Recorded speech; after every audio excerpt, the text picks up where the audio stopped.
temps-là que Dieu te donne. Parce que ce temps-là ne t'appartient pas. On ne regarde pas le temps qu'il fait. On ne regarde pas ce qui se passe réellement dans ce monde. Les chrétiens dorment. Les chrétiens actuellement ne veulent plus agir.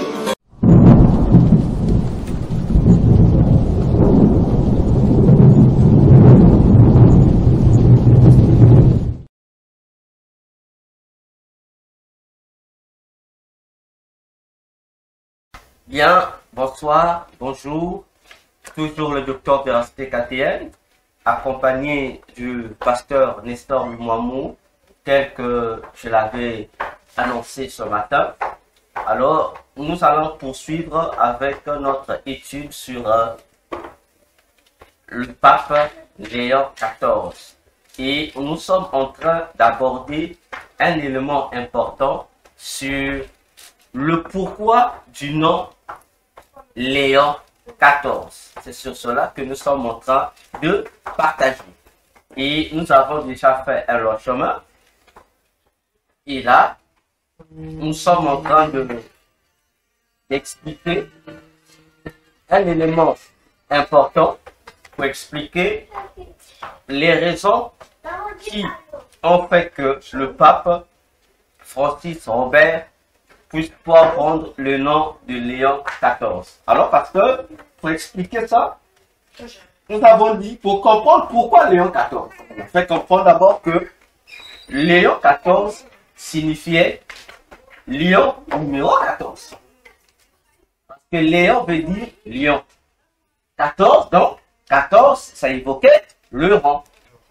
Donc, Léon XIV veut dire le lion numéro 14. Alors, exactement. Alors, pour comprendre la profondeur satanique de ce nom, on a dit, on va voir ça dans la Bible. Parce que Satan fait que imiter Dieu. Donc, il y a déjà quelque chose qu'il a vu faire, que Dieu fera, et lui déjà, il a pris la chose pour l'imposer au peuple de Dieu. Voilà, c'est pourquoi on a dit pour comprendre le secret, il fallait qu'on lise Apocalypse 14, tous les chapitres. Et c'est là que nous sommes en train d'exploiter petit à petit cette malice des démons. Et on a compris et nous avons évolué avec nos versets et nous sommes arrivés sur l'élément ici dans Apocalypse 14 verset 6 au verset 7 que je vous prierai de lire, mais tout en déclarant un mot pour les bien-aimés qui nous suivent ou qui nous suivront plus tard. Amen. Merci. Je crois pour ma part que ça fait quelques jours qu'on ne s'est pas vu, qu'on ne s'est pas parlé, que vous ne m'avez pas entendu dans ces audios. Aujourd'hui encore, je suis là, chez nous, il fait nuit. Pratiquement, nous sommes à 21h.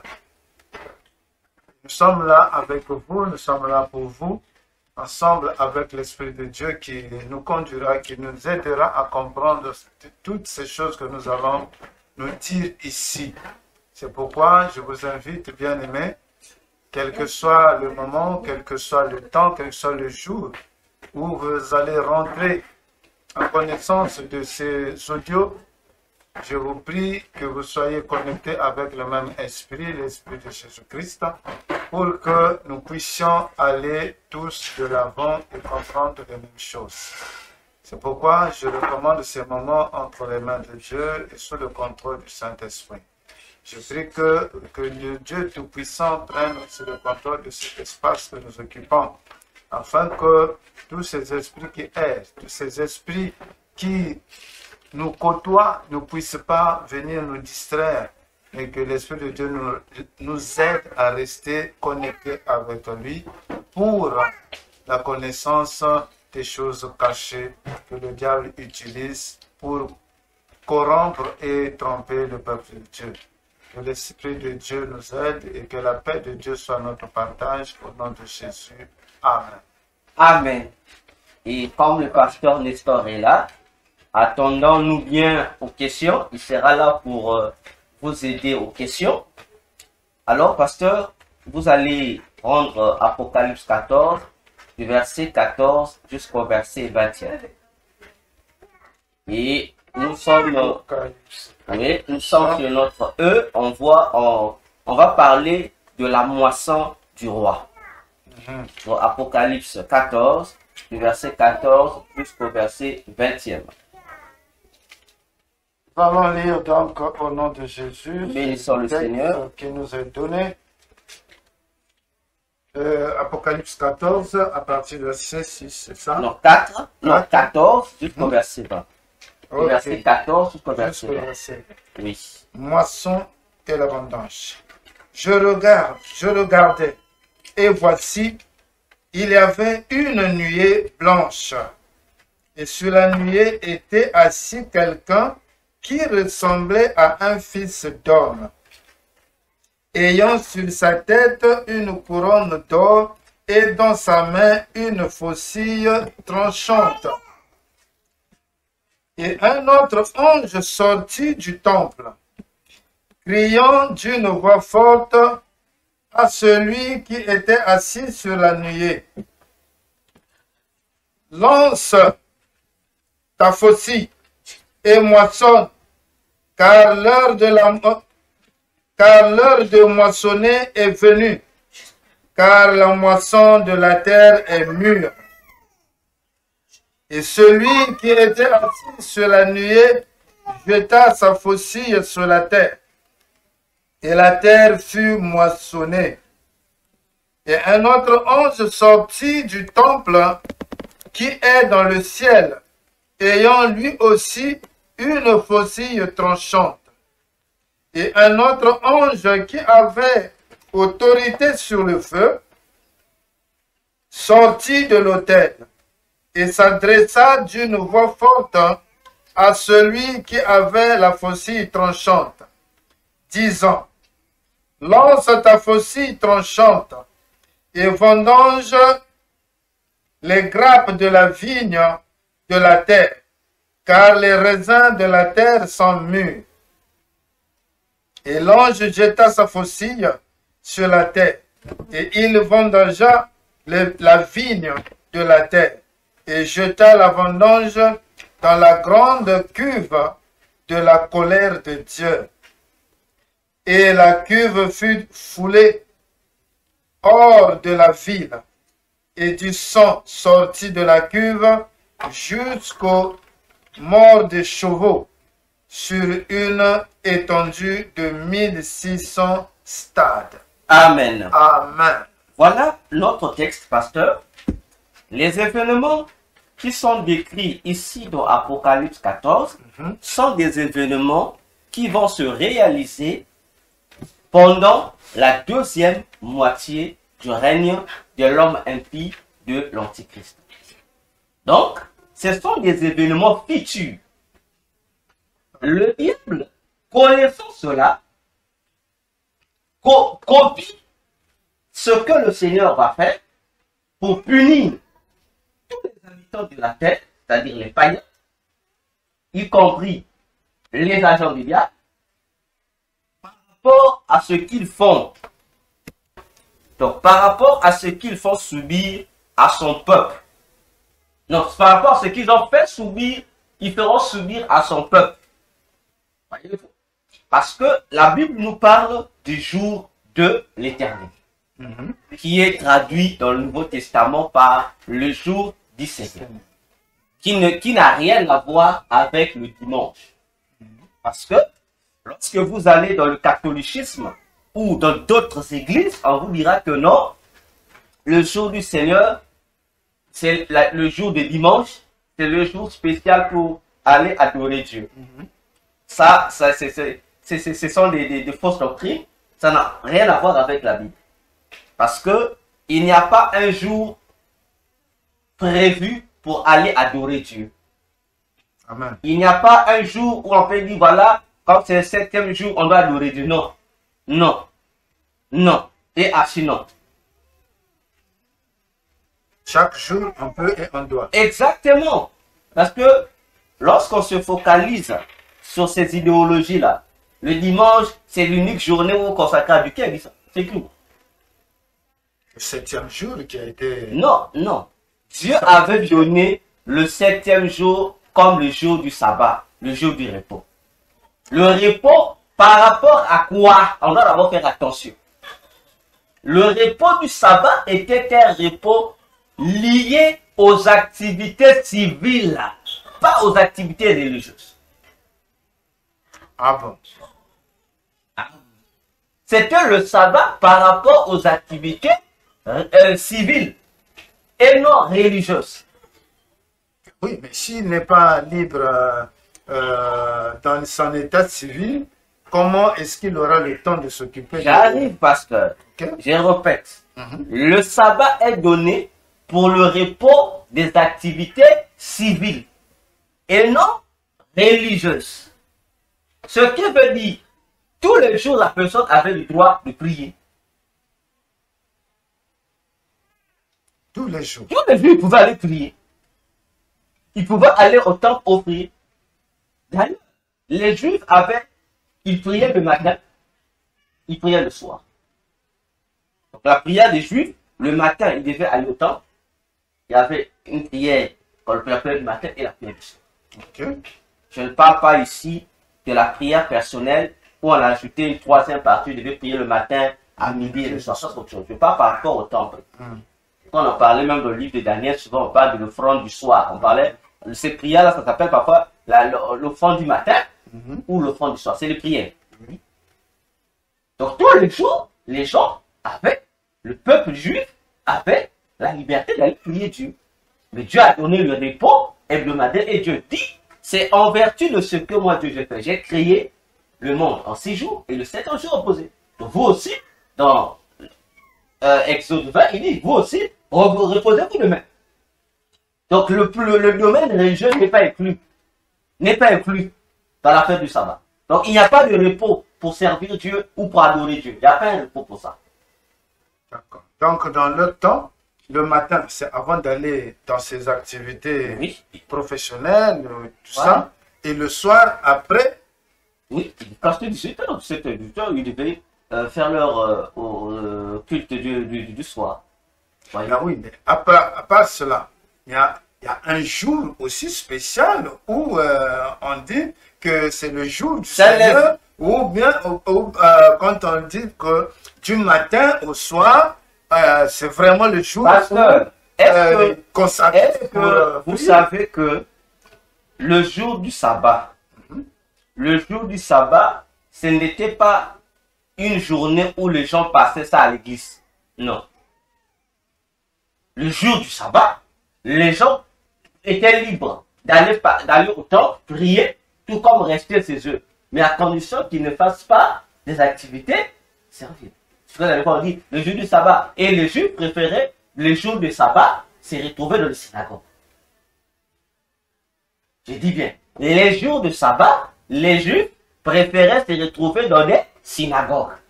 C'est pourquoi si vous lisez les évangiles, vous allez voir qu'on dit, jour du sabbat, Jésus était dans les synagogues. Et même avec les actes des apôtres, on dit le jour du sabbat, Paul était dans telle synagogue. Pour la prière. Non. Dans les synagogues, on ne priait pas. Non.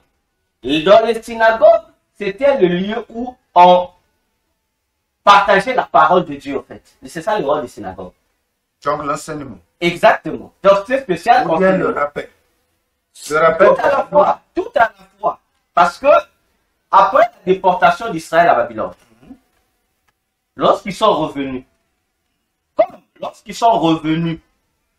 le temple étant, déjà depuis, l'esprit a commencé, depuis qu'ils étaient à Babylone, comme ils n'avaient pas de temple, quel était le moyen qu'eux pouvaient continuer à perpétuer l'enseignement de la loi de Dieu? Il y a fait des rencontres comme ça. Et lorsqu'ils sont revenus, ils ont gardé cet esprit-là de synagogue.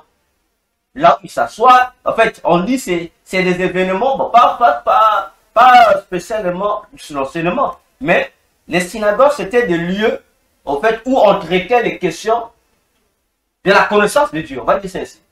Donc parfois, les gens pouvaient, il y a un verset à comprendre, il y a tel qui parle, explique. Donc, c'était un peu cela, les sujets des rôles des synagogues.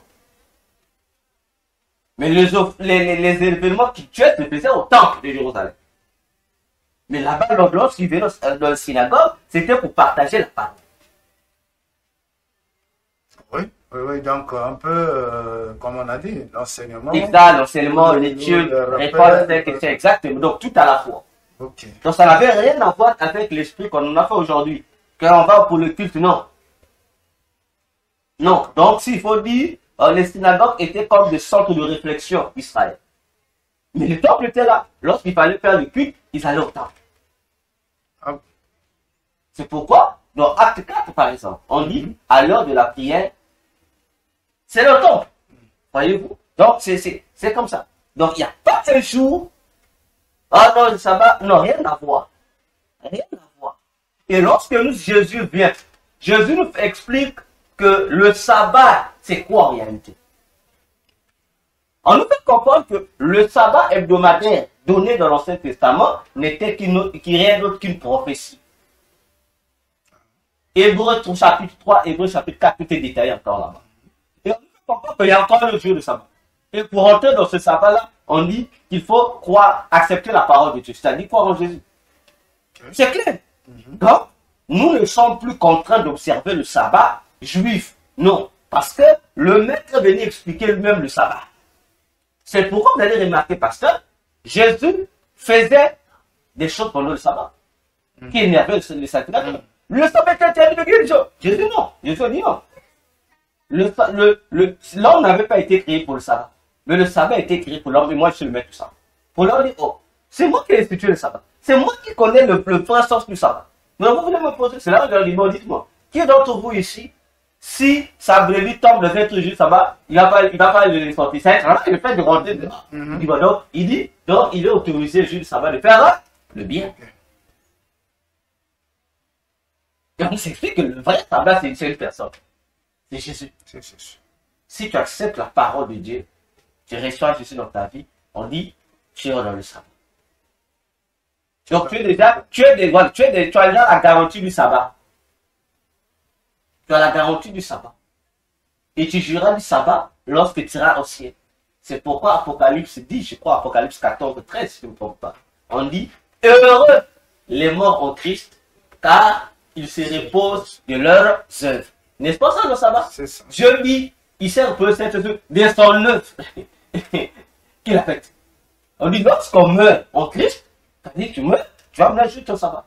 Mais si tu es déjà en Jésus, ça veut dire que tu es déjà dans la journée du sabbat. Dans la journée du sabbat. Tu es dans le sabbat même. Exactement. C'est ça le sabbat. Dans le repos. C'est pourquoi, dans Actes des Apôtres, si on lit bien Actes des Apôtres, les apôtres de Jésus priaient le sabbat, le jour du sabbat. Ils faisaient leur culte le jour du sabbat. Qu'est-ce que je dis même? Ils ne faisaient pas les cultes le jour du sabbat. Non. Au contraire, les apôtres faisaient plus les cultes le premier jour de la semaine. Or, le sabbat, chez les Juifs, c'était le dernier jour de la semaine, qui est le jour de samedi. Et le dimanche, premier jour de la semaine, c'est la journée que les disciples préféraient. Alors, ils sont liés actes ici, actes nous décrit. Mais, dans le calendrier romain, le 7e jour de la semaine, c'est dimanche. Et le 7e jour, c'est dimanche, effectivement. Et le premier jour, c'est lundi. Voyez-vous? Et déjà, si avec les actes, les Paul et les Pierre n'ont pas respecté les sabbats. Ils n'ont pas respecté le sabbat. Comme le jour de samedi. Ils n'ont pas respecté le sabbat. Ils ont compris, le sabbat, c'est que symbolique. Ils n'ont pas respecté le sabbat. Parce que au sabbat, il y avait même des distances qu'il ne fallait pas parcourir. Mais si on lit Acte 16, le lieu où Paul se rassemblait à l'île avec les femmes, la distance qu'il y a entre l'endroit où Paul quittait l'endroit là, ça dépasse la distance que la loi avait prévu qu'on devait effectuer le jour de sabbat. Paul ne respectait pas ça. Et nous, l'église, on n'est pas contraint de respecter ça. On est libre, pasteur. On est libre de dire, bon, nous, on va. Il y a même des écoles des églises, de ceux qui ne peuvent pas le dimanche. C'est même le dimanche, c'est le jour où, genre, il faut pas, en fait. Oui, il ne faut pas bourrer le dimanche. Et pourquoi? Non, mais c'est par rapport à leur programme culturel. Donc, ils prient lundi. Ils ont donc pris le calendrier. Non, c'est pas plus en vertu du calendrier. C'est en vertu de leur programme, en fait. Il y a des églises aussi qui ne peuvent pas samedi, parce que la plupart des églises ne peuvent pas samedi. Non. Ils veulent le dimanche. Donc, ça dépend de votre programme culturel. Vous dites, bon, nous, dans la semaine, on a 3 jours. Je connais des églises, ils n'ont que 2 jours de culte dans la semaine. Ils prient le mardi, ils prient le jeudi. Enfin, ils prient le samedi, dimanche, ils ne prient pas. Donc, ils n'ont que 2 jours de culte dans la semaine. Donc, tout dépend de votre programme. C'est pas une faute. C'est pas une faute. C'est nous qui décidons, pasteur. Nous présentons à Dieu nos rendez-vous avec lui. C'est nous qui établissons le rendez-vous avec Dieu. Ok. Aucune église n'a dit non, notre programme de l'église, c'est Dieu qui a décidé, il manque. C'est nous qui établissons le programme. C'est nous, la communauté ou l'église, on dit, bah, nous avons décidé, on va établir l'église ici. Ici sera notre lieu où on viendra rencontrer notre Dieu. Ici, c'est ici qu'on dit Dieu, mets ton nom ici. Et c'est nous qui établissons nos programmes de culte. C'est nous qui mettons, on va prier le tel à tel. C'est pas Dieu qui dit, vous allez commencer à prier le tel à tel. C'est nous. C'est nous. Donc tout dépend de nous. Si on dit, bon Dieu, on va prier le dimanche, il n'y a que nous. C'est d'ailleurs, pasteur, d'ailleurs, lorsque nous organisons des programmes extraordinaires, des séminaires, parce qu'on ne peut pas le samedi. Merci. Séminaire de 4 jours, ça va commencer jeudi, vendredi, samedi, dimanche. Mais le jour, on n'a pas ce programme extraordinaire. Samedi, on dit non, samedi, c'est une journée pour certaines églises, une journée de répétition, où les chants viennent répéter. Oui. Ou pour notre église, une journée où les intercesseurs viennent intercéder. Mais ce n'est pas une journée de culte. Donc, il n'y a pas de péché. Il n'y a pas un péché, pasteur. Il n'y a pas un péché. C'est pourquoi, dans Galates, je crois dans Colossiens, l'apôtre Paul disait quelque chose. Que la fête d'observer, ceux qui observent encore des jours, là, il dit, ils sont encore païens. Ceux qui observent encore des jours, ils sont encore des païens, parce qu'ils n'ont encore rien compris. Il dit, ce sont des rudiments du monde. Mais nous devons être fondés sur Christ. Fondés sur Christ. Donc le programme, ça nous concerne, nous, même au ciel, parce qu'il y a un temple là-bas au ciel où les gens prient. Mais ce ne sont pas tous les jours où c'est les cultes. Il y a une journée spéciale où les gens viennent prier. Mais ça n'empêche pas les gens, on doit cette journée d'aller prier. Non. Bon, au ciel, au ciel aussi on prie. Hein? Oui, oui, il faut. Lesquels qui vont prier? Les anges ou Les anges et les morts en Christ qui ont précédé là-bas.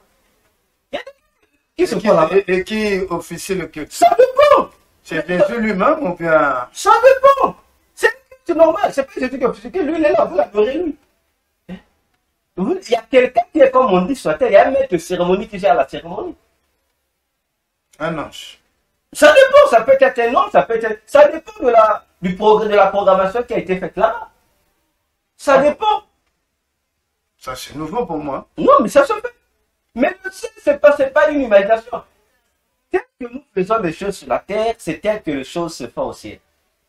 Il y a un temple où les gens adorent. Il y a même beaucoup, il y a beaucoup de lieux de prière, je dirais celle-ci, mais il y a un grand temple où, il y a tel jour, les gens viennent, ils s'asseyent. Adorer celui qui Oui, il est là, si vous l'adorez plus comme sur la terre ici, où on ne le voit pas avec nos yeux humains. Là-bas, vous le voyez, vous l'adorez. Avec les gens, vous adorez, vous finissez aussi lesquels, chacun finit, chacun retourne dans ses préoccupations, autre chose qu'il fait. Et lui, il reste sur son trône. Mais il est omniprésent. Vous le voyez sur le trône, en même temps vous le voyez à côté de vous. Donc partout vous partez dans le paradis, dans le ciel, il est là. Vous le laissez sur le trône, vous le voyez le trône, il est monté à côté de vous. C'est ça la toute puissance de Dieu. Donc il est partout au ciel, il est partout. Donc c'est comme ça. Donc on n'a pas observé un culte donné. Non. Il y a un jour donné du culte. Non. Nous sommes libres de choisir notre jour de culte par rapport à notre disponibilité. On est libre. Si vous rencontrez une église, et les heures, ça peut se faire la nuit. Ça dépend, le pasteur. Ça dépend de vous. Au début de notre étude, dont je voulais faire part sur Gabriel. Gabriel nous a expliqué ces choses-là. Et Gabriel a dit ça s'appelle le rendez-vous avec Dieu. C'est un rendez-vous. C'est comme vous dites, pasteur, on va se rencontrer tel jour. Non, à telle heure. Et si à ces heures-là tu es au péché, on t'appelle. N'est-ce pas? Ah, pasteur, on est au péché, on recale ça un peu. C'est comme Dieu. Donc Dieu sait que telle église a rendez-vous avec moi, tel jour, telle à telle heure. Dieu prend ses dispositions avec ses anges. Mais si vous sentez que vous serez au péché ce jour-là, vous prévenez Dieu, vous modifiez Dieu, l'équipe qu'on va avoir là, par rapport à tel effet, on reporte à tel jour. Dieu, c'est comme ça que Dieu fonctionne. C'est un rendez-vous. C'est un rendez-vous. Mais lorsque vous tombez dans une église qui vous impose, oh non, il faut seulement prier le dimanche, ou il faut seulement prier le samedi, ah, pasteur, il faut faire attention. Ah, c'est un programme aussi. Là, il faut... Non. Lorsque ça devient une imposition, là, maintenant, vous devez faire... Donc, si on impose que dimanche devient plus... Non, je ne parle pas d'organisation. Il y a des églises ici qu'on appelle les églises du sabbat. Vous appelez les églises, non, non, c'est un péché de prier dimanche. Le jour du Seigneur, c'est pas dimanche, c'est samedi. Donc, ceux qui prient dimanche, ils pêchent. Non. C'est vous qui imposez qu'il faut seulement prier non dimanche, mais il faut prier samedi uniquement parce que c'est le jour du Seigneur, vous êtes en erreur. Là, ça devient un problème. Là, ça devient un péché que vous faites aux gens. C'est dans ce sens-là dont je parlais. Je ne parle pas de rendez-vous. Ça, votre rendez-vous, on sait qu'on prie tel jour. Mais lorsqu'on vous dit, si vous ne priez pas ces jours-là seulement, ça devient un péché devant Dieu. Il faut prier. Ça veut dire, là, c'est les doctrines du démon qu'on vous impose. Les jours dépendent de nous. Si c'est dans notre programme, il y a pas de choses là. Oui, mais là, si on sait empêchement, on dit, ah bon, aujourd'hui, on ne peut pas prier parce qu'à telle occasion, bon, on répond seulement ça. Il n'y a pas un péché. Mais c'est lui, il dit, non, non, on ne peut pas reporter pas seulement, vraiment. Ah, il y a un problème avec l'individu. Voilà. On peut décaler. Bon, si dans votre programme, c'est le dimanche. Le dimanche, c'est un jour de fête, par exemple. Voilà. On dit de la République, bon, exactement. On prie le samedi. Exactement. Donc, c'est ça. Voyez-vous? Donc, c'est ça. Donc, pour dire ici que ce jour du Seigneur, c'est comme corrigeant. Le jour du Seigneur, ce n'est pas ce jour de culte. Non. Le jour du Seigneur, c'est une prophétie du jour où Jésus viendra sur la terre. En fait, c'est même ça la seconde venue de Jésus. Proprement dit, pour le salut du peuple juif. Donc, lorsque depuis l'Ancien Testament, on dit jour de l'Éternel, dans le Nouveau Testament, on dit jour du Seigneur, c'est le jour où Jésus viendra pour sauver Israël. Donc, il reviendra physiquement sur la terre tel qu'il est venu la première fois. Ses pieds vont fouler la terre. Ça n'a rien à voir avec le jour de l'enlèvement. Ça n'a rien à voir. Le jour de l'enlèvement, c'est autre chose. Ça, c'est pour... Là aussi, on parle du jour du Seigneur par rapport à l'enlèvement. Non, non. On doit faire attention. La ligne prophétique dit ceci. L'enlèvement de l'Église fait partie de la ligne prophétique de Jésus pour son second retour pour Israël. Donc, l'enlèvement de l'Église, ça n'est qu'une parenthèse. Donc, c'est un chemin. Ce n'est qu'une étape. Donc, lorsqu'on parle du jour du Seigneur, c'est une prophétie. Donc, lorsqu'on dit le jour du Seigneur, dans le jour du Seigneur, là, il y a des événements qui doivent précéder le jour du Seigneur, avant qu'il n'arrive.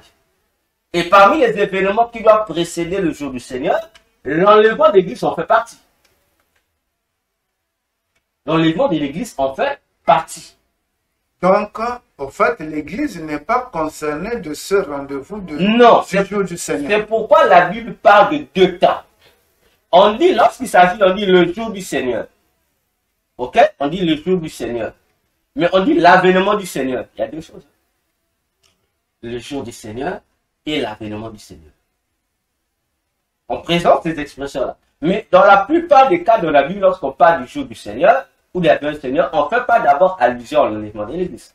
On fait allusion au retour de Jésus pour Israël.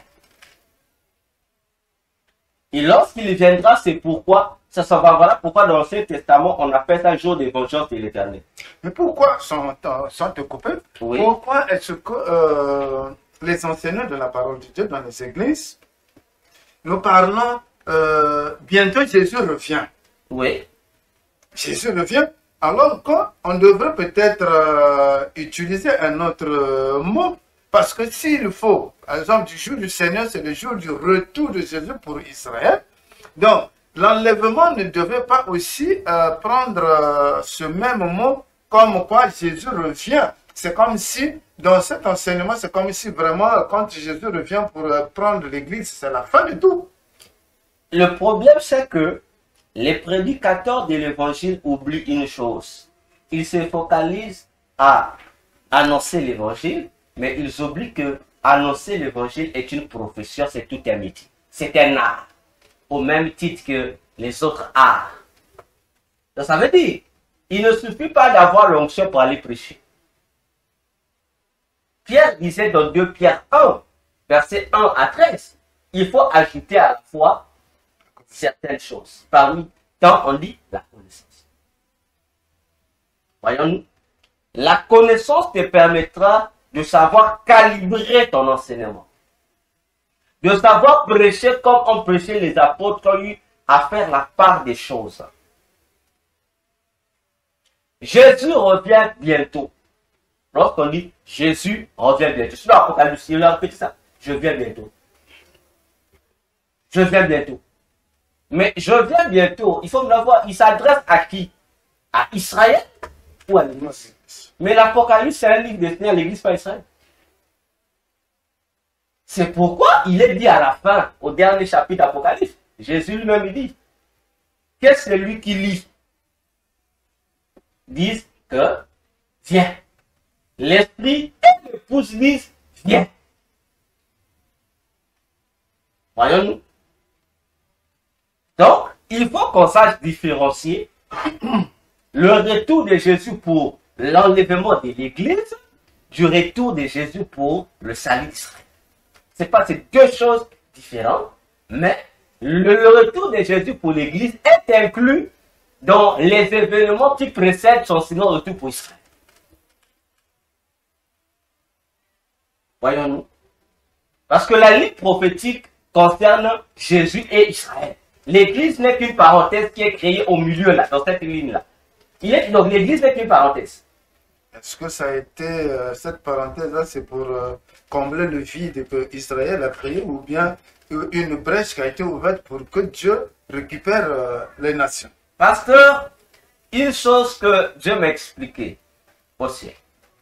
Dans Ésaïe 55, versets 10 à 11. Vous connaissez le verset. Hein? Vous connaissez le verset. Oui. Ma parole ne retourne pas à moi sans produire ses effets, sans accomplir ma volonté. Ok, pasteur? Oui. Alors, regardez. La parole est sortie. Jésus doit sauver Israël. Ça, c'est... On parle de la première venue de Jésus.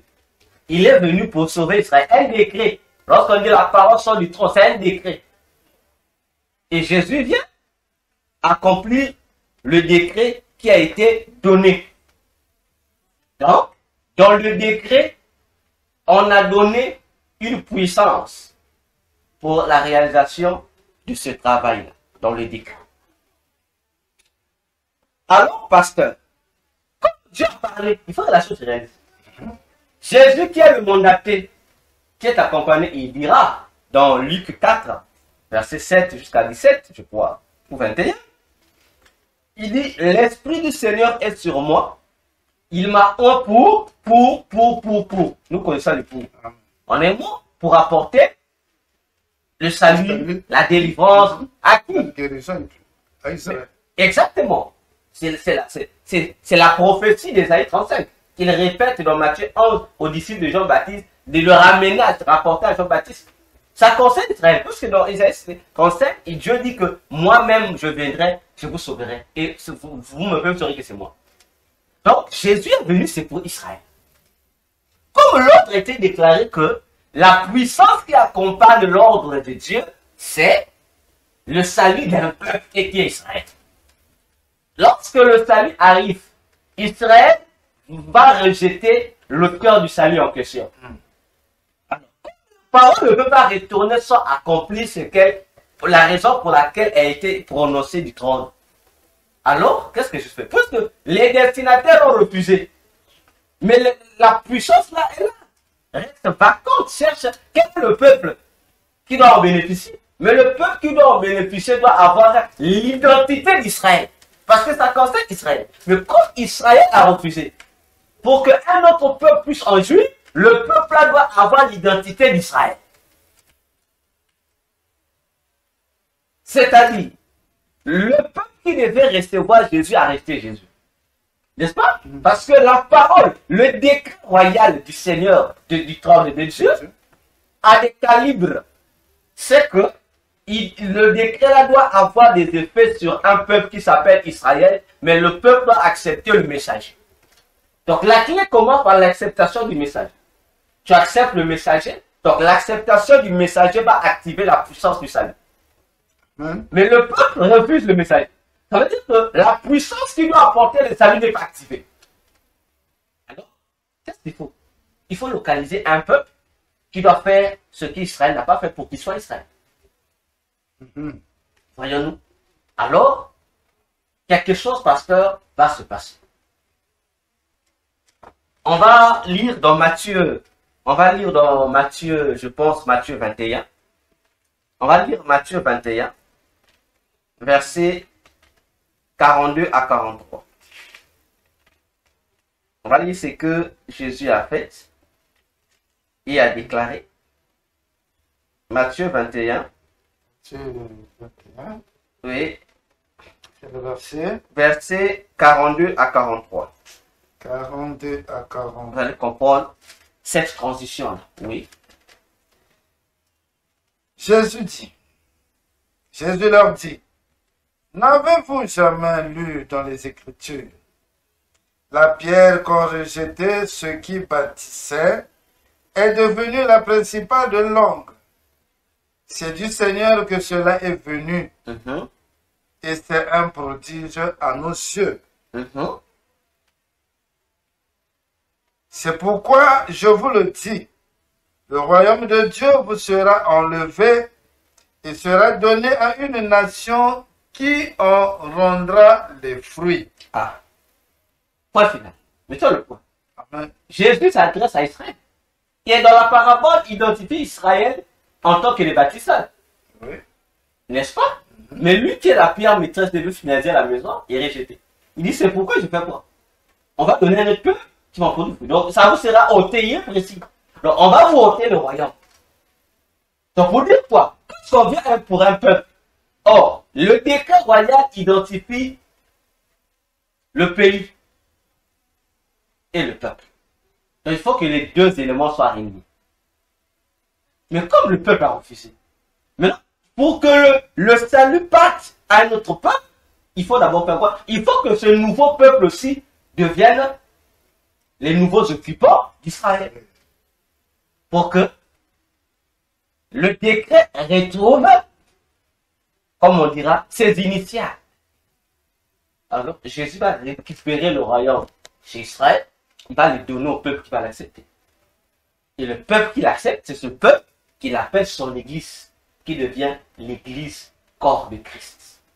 C'est pourquoi 1 Pierre chapitre 2 le dit, du verset 1er jusqu'au verset 13e, il dit, vous qui autrefois n'étiez pas son peuple, mais maintenant là, du peu que vous l'avez accepté, vous êtes devenu son peuple. Vous êtes devenu une race royale. Un peuple à qui on est bien plus détaillé. Donc, il y a eu ce transfert spirituel d'identité qui a eu lieu. Et l'apôtre Jacques, frère de Jésus-Christ, dira dans Acte 15, le verset 14, que Dieu s'est choisi du milieu des païens un peuple qui devait porter son nom. Et il dit ce peuple, c'est l'Église. Vous voyez comment Dieu a créé la transition? Et là, l'Église devient donc... L'Église n'a pas écrasé Israël, mais l'Église devient une nouvelle Israël. Et l'apôtre Paul le disait encore. Donc on a maintenant deux types d'Israël. On a Israël physique et Israël spirituel qui est l'Église. Donc l'Église porte l'identité d'Israël. Pour le moment. C'est pourquoi Paul pouvait dire encore dans Romains 2, les deux derniers versets. Il dit, le vrai juif, ce n'est pas celui qui est physique, mais c'est celui qui est spirituel. Il y a la vraie circoncision, ce n'est pas celle que vous faites là, c'est celle qui est du cœur.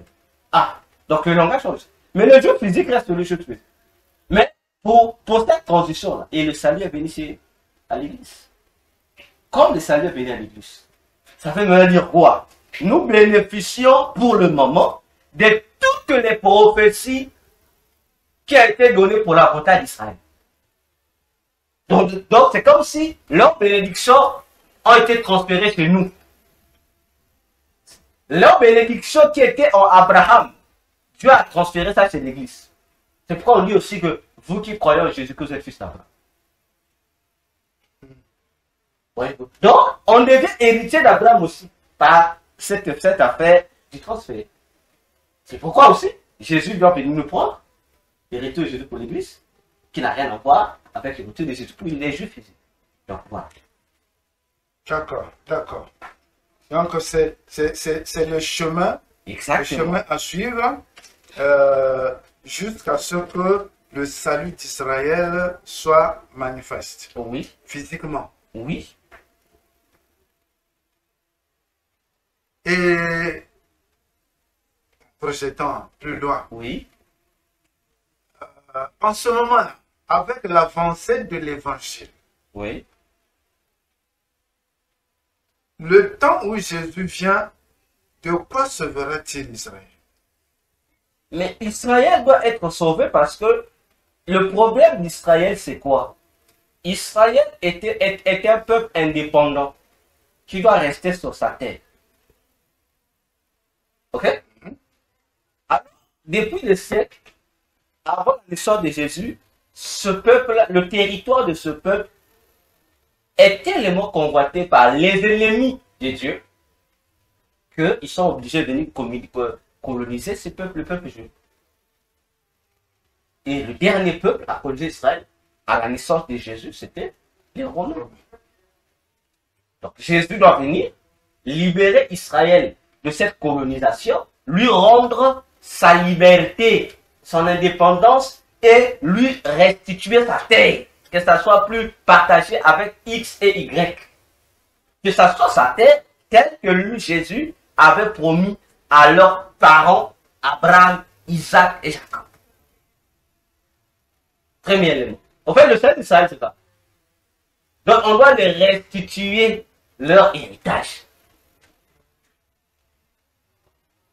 Lorsque Jésus va venir, et c'est ce que Jésus va faire. Mais pour que Israël soit rétabli dans son héritage aux yeux de Dieu, il doit accepter le Messie, Jésus-Christ. Et là, lorsqu'ils sont d'accord, ils sont sauvés. Et en même temps, ils vont aussi bénéficier du même salut que nous. C'est-à-dire, on va enlever le virus du péché adamique en nous. Donc, c'est tout ça qui englobe le salut, sinon la restauration d'Israël. En tant que bâtisseur. Exactement. Parce qu'en fait, selon la prophétie de Dieu, c'est Israël qui devrait amener les autres nations. Exactement. Parce que Israël a été choisi pour être la barque au moyen duquel le Seigneur devrait se faire connaître auprès des autres nations. C'était un objectif. Mais malheureusement, Israël a été corrompu. Et si on voit le conflit au Moyen-Orient entre Israël et les autres pays, c'est dû à quoi? C'est vraiment le même héritage. Les musulmans viennent réclamer qu'eux aussi sont fils d'Abraham, donc l'héritage les appartient aussi. Donc en fait, le problème entre les conflits et les combats, c'est seulement sur la terre d'Israël. Et l'ONU a divisé Israël en deux.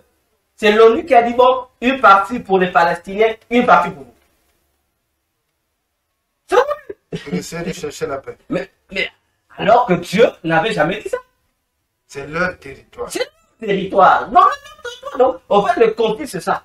Donc, stop, parce que ce qui fait qu'Israël soit un peuple, c'est quoi? C'est leur territoire. D'abord le territoire. Parce que le territoire doit contenir la théocratie d'Israël, c'est-à-dire le temple de Dieu. S'il n'y a pas le temple, Israël n'est pas une nation. Donc, aux yeux de Dieu, Israël ne compte même pas. Donc, ce que l'ONU a fait en 1948, c'est se moquer de Dieu. Oui, vous avez, il est devenu un peuple, non, mais le temple n'est pas, il n'est pas un peuple. Il n'est pas un peuple, c'est pourquoi, dans la prophétie, dans le livre de Daniel, lorsque l'ange Gabriel va pour dire à Daniel, voilà, donner la prophétie de cette restauration d'Israël. Il a dit quoi? Il dit, 70 semaines ont été données pour ton peuple et pour sa vie. Les deux sont inclus. Mais dans la ville, il y a la montagne de Sion qui est là. Qui représente la présence de Dieu en Israël. Parce que c'est là, sur cette montagne, Dieu dit qu'il a établi son trône. Mais s'il n'y a pas le temple, ça veut dire qu'Israël n'est pas un peuple, c'est de Dieu.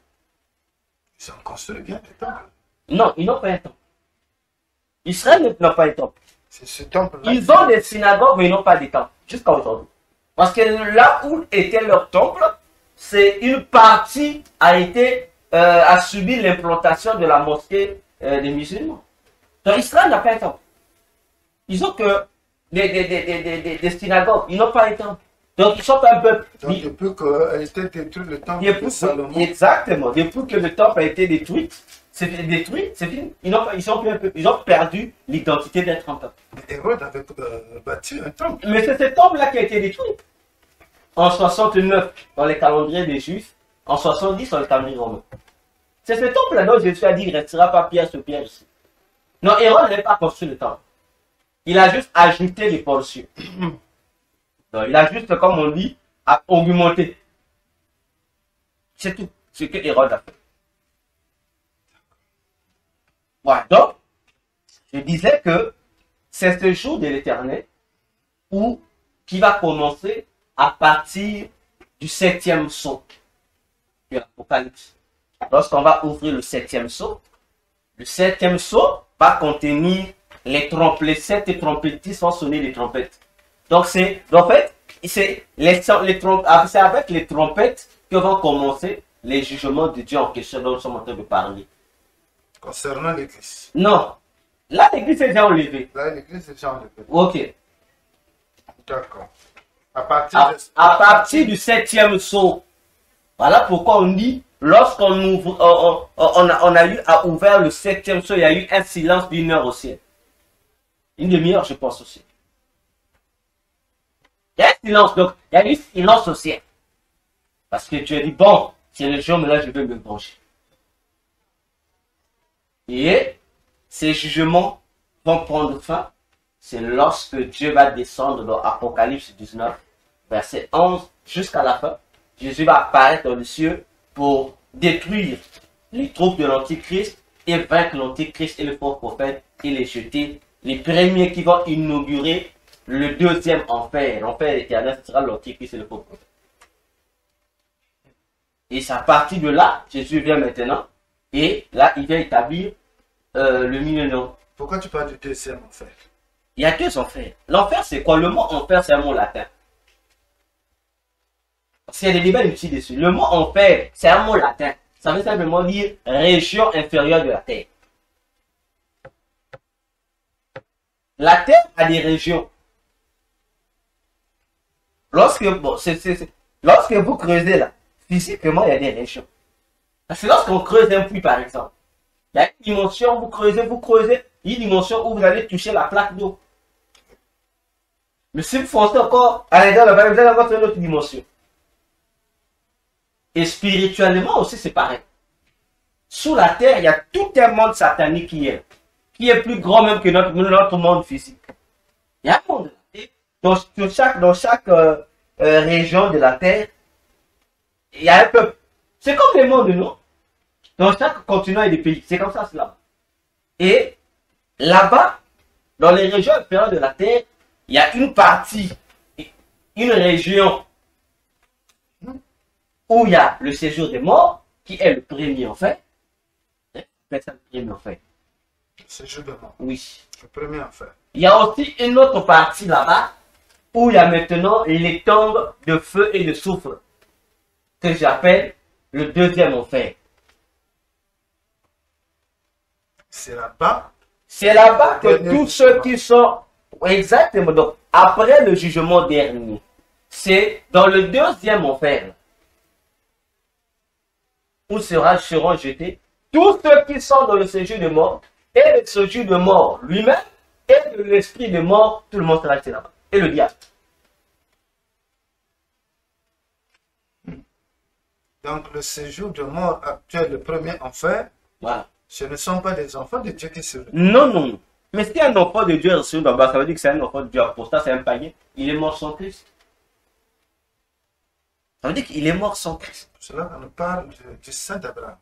Il se Exactement. repose dans le Saint d'Abraham. Voilà. C'est comme ça. D'accord. Ok. Revenons d'abord sur... Donc, ces événements vont se réaliser à cette époque-là. Alors, le diable et son organisation ont imité pour imposer, donc eux aussi ont copié les mêmes choses pour l'imposer maintenant à l'église de Dieu à notre époque ici. Voyez-vous, à notre époque ici. Mais en se servant d'un roi, parce que le début du verset commence par un roi. Apocalypse 14 commence, on présente Jésus-Christ sur une montagne accompagné de 144 000 personnes. Voilà. Et le diable aussi, à notre temps, a choisi un roi, qui est le pape François. Bon, qu'est-ce que j'ai fait avec François? Le pape Léon XIV. En ce temps-ci. Oui. Donc, il est en train de faire une expérience de ce qu'il a dit, mais contre l'Église cette fois-ci. Parce qu'à cette époque de l'Apocalypse, ça sera contre le peuple du diable. Mais eux aussi, ils ont imité pour faire contre le peuple de Dieu. Et c'est là que nous sommes en train de développer. Voyez-vous? C'est pourquoi j'expliquais, je disais que j'ai intitulé ça la moisson du roi. Tel qu'on a lu dans Apocalypse 14, on nous montre que le roi va faire sa moisson. On dit que le fruit de la terre sont mûrs. Il faut les moissonner. On dit que le roi est venu, il a moissonné tout ça. Et donc, le diable aussi, à notre époque, fait de même. Voyez-vous? Fait de même. Alors, si Jésus, à cette époque-là, il va faire la moisson, il va récupérer le peuple qui l'appartient, c'est-à-dire le fruit de son mûr, il ne va plus faire l'enlèvement de l'église, mais il va marquer ses élus par son sceau, pour les moissonner. Parce que dans le texte que nous venons de lire, il y a deux moissons. Il y a le premier ange avec sa faucille qui fait une moisson. Oui. Il y a aussi un deuxième ange qui vient aussi avec une faucille qui fait la moisson. Réalisons. Réalisez, vous allez comprendre. Qui fait la moisson. Réalisez. Ok. Je dis, voilà. Verset 15. Oui. Et un autre ange sortit. Depuis le Verset 14. Oui. Je regardais et voici, il y avait une nuée blanche. Ok. Et sur la nuée était assis quelqu'un qui ressemblait à un fils d'homme. Oui. Fils d'homme, c'est qui là? Jésus. Jésus. On parle de Jésus. Ok. Ayant sur sa tête une couronne d'or. Oui. Et dans sa main une faucille tranchante. Oui. Lui, il a seulement une. Ok. Le verset 15. Mhm. Et un autre ange sortit du temple, Oui. criant d'une voix forte à celui qui était assis sur la nuée. Mhm. Lance ta faucille Mhm. et moissonne, car l'heure de moissonner est venue, Oui. car la moisson de la terre est mûre. Oui. Et celui qui était assis sur la nuée jeta la faucille sur la terre, et la terre fut moissonnée. Oui. Le verset 17. Allez-y. Et un autre ange sortit du temple, qui est dans le ciel, ayant lui aussi une faucille tranchante. Verset 18. Et un autre ange qui avait autorité sur le feu, sortit de l'autel et s'adressa d'une voix forte à celui qui avait la faucille tranchante, disant, lance ta faucille tranchante et vendange les grappes de la vigne de la terre, car les raisins de la terre sont mûrs. Exactement. Et l'ange jeta sa faucille sur la terre, et il vendangea la vigne de la terre et jeta la vendange dans le grand cuve de la colère de Dieu. Exactement. On a deux peuples ici. comme ça veut dire, la première moisson, c'est le maître l'homme qui fait. Ce sont ses élus. Et c'est pas ses élus. Il dit ça, c'est mes élus. Deuxième moisson, on dit on va moissonner la vie de la terre. Et lorsqu'on prend les grappes de la vie, on met ça dans la coupe de la colère de Dieu. On se retrouve avec deux peuples.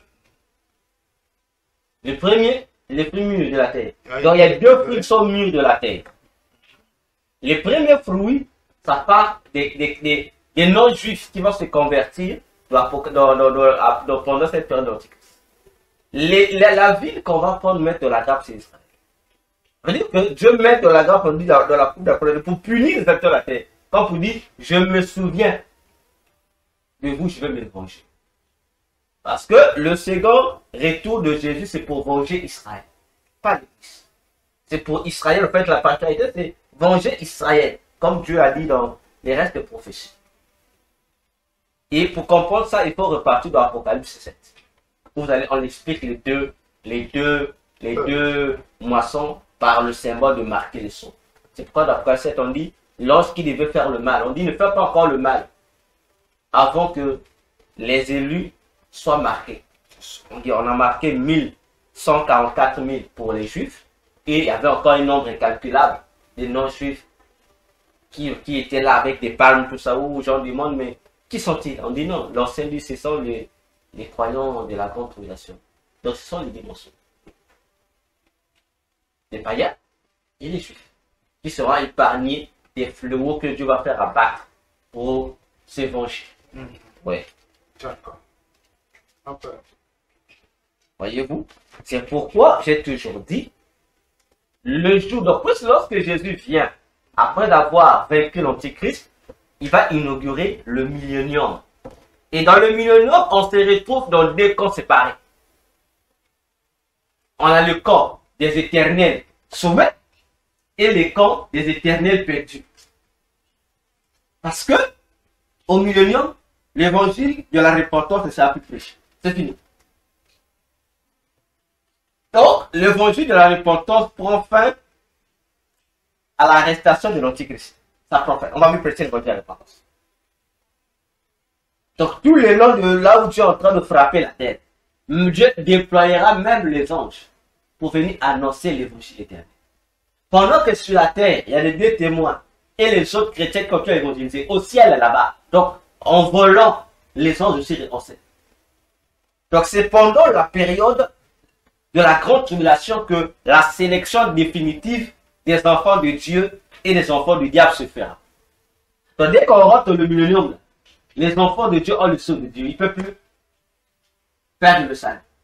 Les enfants, ceux qui ne sont pas enfants de Dieu, ils ont le sceau, la marque de la bête.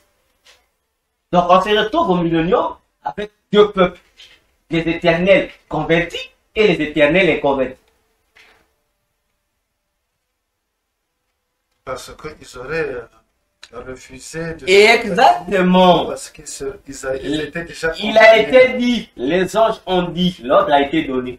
Tous ceux qui vont accepter la marque, ils ne seront plus sauvés. Ils sont d'office perdus. Parce que cette marque de la bête sera imposée à tout le monde. Sauf à ceux qui vont dire non, préférant avoir le sceau de Dieu. Voilà comment ça se passe. Donc l'humanité se trouve en union avec les enfants du faux Messie et les enfants du vrai Messie. Donc toute l'existence humaine va se jouer lors de la grande tribulation. Comme on dit, c'est le dernier combat. Donc s'il faut se sauver, profitons maintenant ou pendant ce temps difficile là. L'opportunité nous est donnée. Donc, c'est ça. On se retrouve au millénium avec ces deux personnes, ces deux peuples. Déjà, d'office. Donc, si quelqu'un vient dire, non, on va prêcher l'évangile à Moti, on va prêcher quel évangile? Déjà, parce que si toi déjà, toi papa, tu as la marque de la bête, maman a la marque de la bête, mais l'enfant, vous avez fait un nez. Il est perdu également. Il est perdu. C'est comme ça. Donc, tout va se jouer là. Vous voyez? Donc, pour dire que, comme j'ai expliqué ici, que avant ces temps futurs, dans l'état actuel que nous sommes en train de passer sous la houlette du pape Léon XIV, l'Antichrist est également en train de préparer sa moisson satanique. Donc, il comprend seulement ce que tu vas faire là-bas. Lui aussi, il fait sa moisson à lui. Sa moisson satanique. Donc, il est en train de recruter déjà ses agents qui vont l'aider à concrétiser ce qu'il veut faire de mauvais là, qu'il va faire en son temps.